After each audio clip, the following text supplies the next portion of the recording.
Senator Schatz. Thank you. Just to follow up on Senator Collins' line of questioning, I guess the analogy is, say a hospital that's running inefficiently, and a turnaround guy comes in and says, I got a plan for reorganizing this hospital. We're going to do delivery system reform. We're going to use technology. We're going to be aggressive. We're going to be fearless. And in the meantime, we're going to lay off half of our staff because this thing doesn't work efficiently. The practical impact of that is death. And that's what we're talking about. And so every time we talk about the practical, near-term, immediate, real-world, geopolitical, and humanitarian impacts of what has happened, especially to U.S. aid, you pivot very skillfully and maybe even correctly to what needs to be reformed in the State Department itself and in the interaction and relationship between aid and state. That's not what I'm asking you about. I'm asking you about why in the world we wouldn't do this in the regular order. In order to put U.S. aid under the State Department and better align it, we need a statute. In order to reform all of these programs, we need an SFOPS bill. You can't just come in and light the place on fire and say, well, it was a mess. And so I just want to understand what's the path forward, because people really are dying. It's not as though Catholic Relief Services or CARE or the World Food Program or a bunch of leftists coming out and complaining about everything that's happening because they want to get you.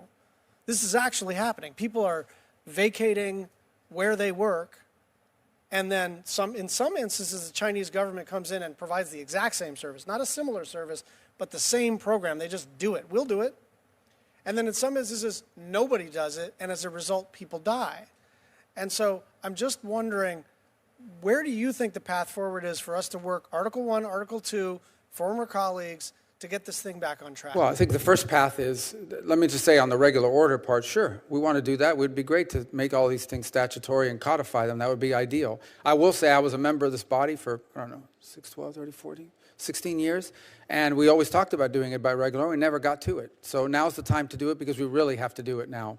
The second point I would make is the U.S. is going to continue to be a very generous donor for humanity. I would venture to guess that for the rest of our lifetime, no nation on earth, if we can still afford it, no nation on earth will continue to do more for humanitarian assistance, for food and medicine and life-saving services, and even for developmental assistance. But I also think we have to recognize this. We cannot continue to be the foreign aid provider for everyone on everything. We just can't do it. We can't do it efficiently. And we cannot afford to do it either. And if we're going to, we do not have unlimited resources. And so we've now entered an era, particularly of geopolitics, where we have to be very careful about where we invest our money, where we provide aid. Humanitarian systems aside, okay, you have a mudslide somewhere, an earthquake, a hurricane, and we're going to help people. I don't know how much we would want necessarily geopolitics to play into those sorts of decisions. What's the proposed budget cut in the humanitarian accounts? Well, it's not the humanitarian account right now. Basically, is the rest of it is reflected at over 50% in the proposed amount that you have right now before you.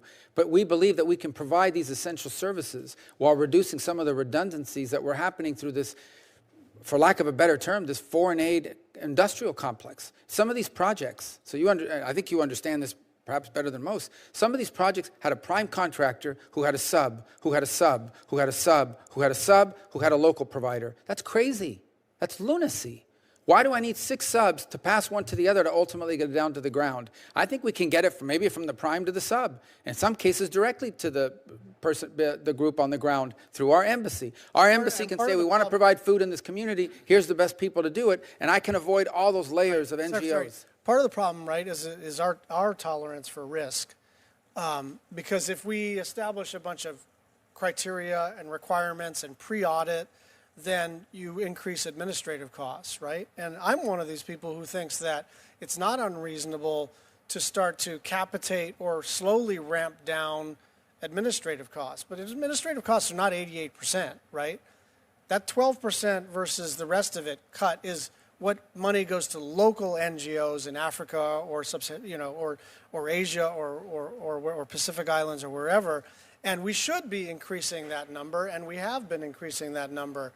But it is the precipitousness with which this is all being done that is actually causing reputational damage. A lot of us are doing CODELs, and when we sort of go overseas and we sort of, temporarily take off our partisan hats, we interact with the same providers, and we see kids on half rations getting smaller and smaller. We see kids getting HIV/AIDS from their parents, and nothing you said,